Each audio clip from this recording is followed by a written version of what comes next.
The Story of Civilization, Part 2, The Life of Greece, being a history of Greek civilization from the beginnings and of civilization in the Near East from the death of Alexander to the Roman conquest with an introduction on the prehistoric culture of Crete. Chapter 11, Pericles and the Democratic Experiment. More like Republic,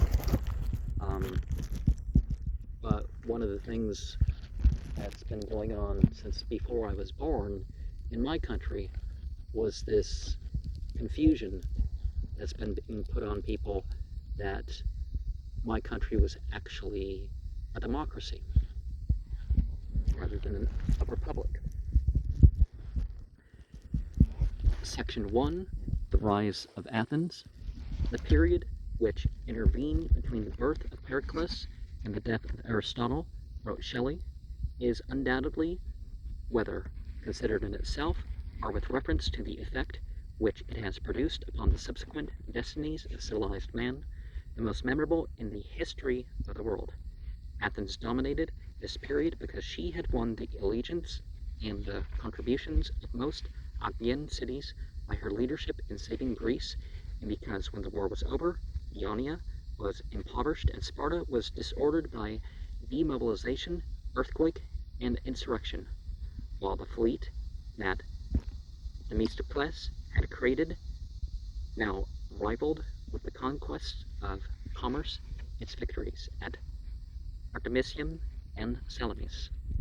Another group that thing happened was the Norse, because people think of the Vikings raiding, but they made more through trade. Not that the war was quite over. Intermittently, the struggle between Greece and Persia continued from the conquest of Ionia by Pyrrhus to the overthrow of Darius III by Alexander. The Persians were expelled from Ionia in 479, from the Black Sea in 478, from Thraca in 475, and in 468, a Greek fleet under Cimon of Athens decisively defeated the Persians on land and sea at the mouth of the Eurymedon, a river in Pamphylia in southern Asia Minor. The Greek cities of Assia and the Agaean were their protection against Persia, now 477 BCE, organized under Athenian leadership, the Delian Confederacy, and contributed to a common fund in the Temple of Apollo on Delos. Since Athens donated ships instead of money, it soon exercised through its sea power an effective control over its allies, and rapidly the Confederacy of Equals was transformed into an Athenian empire. In this policy of imperial aggrandizement, all the major statesmen of Athens, even the virtuous Aristides and later the impeccable Pericles, joined with the unscrupulous Themistocles.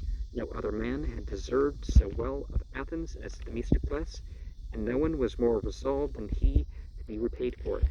When the Greek leaders met to give first and second awards to those men who had most ably defended Greece in the war, each of them voted for himself first, and for Themistocles second. It was he who set the course of Greek history by persuading Athens that the road to supremacy lay not on land, but on the sea, and not by war so much as by trade. He negotiated with Persia and sought to end the strife between the old and the young empire in order that unimpeded commerce with Assia might bring prosperity to Athens. Under the prodding, the men, even the women and children of Athens, raised the wall around the city, and another around the ports at the Piraeus and Monachaea under his lead, carried forward by Pericles. Great quays, warehouses, and exchanges were erected at the Piraeus, providing every convenience for maritime trade. He knew that these policies that aroused the jealousy of Sparta and might lead the war between the rival states, but he was stirred on by his vision of Athens' development and his confidence in the Athenian fleet. His aims were as magnificent as his means were venal. He had used the navy to force tribute from the Pericles on the ground that they had yielded too quickly to the Persians, and had lent Xerxes their troops, and he appears to have accepted bribes to let some cities off. For like considerations, he arranged the recall of exiles, sometimes keeping the money, says Macreon, though he had failed to obtain the recall. When Aristides was placed in charge of the public revenue, he found that his predecessors had embezzled public funds, and not least lavishly Themistocles. Towards 471, the Athenians, hearing his unmoral intellect, cast a vote of ostracism upon him, and he sought a new home in Argos. Shortly thereafter, the Spartans found documents apparently implicating Themistocles in the secret correspondence of the regent Pausanias, whom they had starved to death for entertaining into traitorous negotiations with Persia. Well, just because a person knows somebody who is, doesn't mean they were part of that, right? Happy to destroy your ablest enemy, Sparta revealed these papers to Athens, which was at once set out an order for Themistocles' arrest. He fled to Corcyra, was denied refuge there, found brief asylum in Epirus, and then sailed secretly to Asia, where he claimed from Xerxes' successor some reward for restraining the Greek pursuit of the Persian fleet. After Salamis, lured by Themistocles, his promise to help him subjugate Greece, Artaxerxes I received him into his councils and assigned the revenues of several cities for his maintenance. Before Themistocles could carry out the schemes that never let him rest, he died at Magnesia in 449 BCE at the age of 65, admired and disliked by all the Mediterranean world. At the passing of Themistocles and Aristides, the leadership of the democratic faction at Athens descended to Ephialtes, and that of the oligarchic or conservative faction to Cimon, son of Miltiades. Cimon had most of the virtues that Themistocles lacked, but none of the subtlety that ability must depend on for political success. Unhappy amid the intrigues of the city, he secured command of the fleet and consolidated the liberties of Greece by his victory at the Eurymedon. Returning to Athens in glory, he at once lost his popularity by advising a reconciliation with Sparta.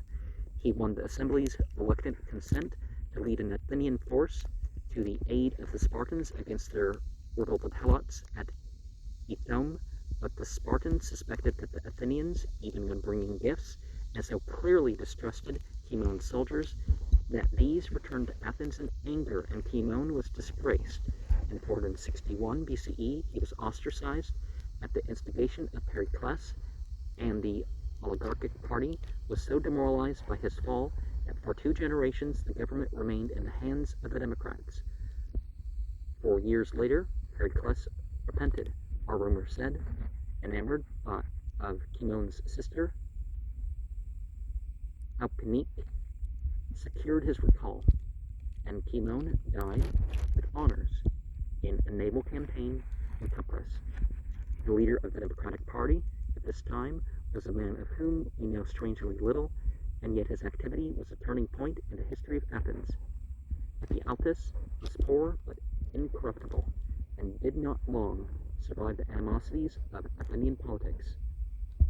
The popular faction had been strengthened by the war, for in that crisis all class divisions among freemen had for a moment been forgotten, and the saving victory at Salamis had been won not by the army, which was dominated by the aristocrats, but by the navy, which was manned by the poorer citizens and controlled by the mercantile middle class. The oligarchic party sought to maintain its privileges by making the conservative Areopagus the supreme authority in the state. Ephialtes replied by a bitter attack upon this ancient senate, wrote a statement written about 1850, of the case against Areopagus recalls certain criticisms of the Supreme Court of the United States in 1937. The Areopagus, standing alone in the enjoyment of a life tenure, appears to have exercised an undefined and extensive control which long continuance had gradually consecrated. It was invested with a kind of religious respect.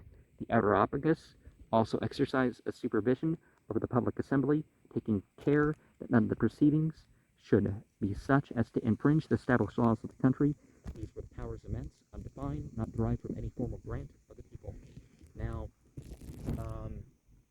there's a lot of talk right now about the Supreme Court. They're trying to change the Supreme Court so the Supreme Court can't enforce the idea of religious and other sort of freedom and idea that certain lifestyles and stuff would be forced upon the people when it really shouldn't be, if they're happy with their lives, and anyways, there's some other issues that people are having with the Supreme Court, but it's not this sort of thing, I would think. And just because they can shout louder doesn't mean that they're actually the more popular group on some of these issues. It's actually shown quite the contrary. The minority is claiming, oh, well, you're overturning the will of the people. It's like, no, you can do what you want in your own life, and it turns out not to be the most popular opinion.